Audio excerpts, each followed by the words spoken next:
此次一别，公主度日如年，对我甚是思恋。于是叫上了唱戏班玩得好的闺蜜，开启少女买买买的节奏。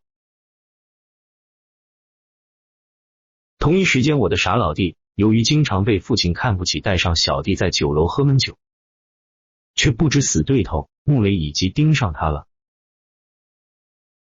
穆雷说打听到我只带了5个家丁，将派大部队过去追杀我。我的傻老弟信以为真，赶紧将此事带回府上告知父亲。父亲思前想后，还是决定相信我这弟弟带回来的话，于是追加了30个勇士前去搭救我。人员派走后，一场巨大的家族危机迎面袭来，敌人来势汹汹。父亲深知此次凶多吉少，只希望尽力保下弟弟。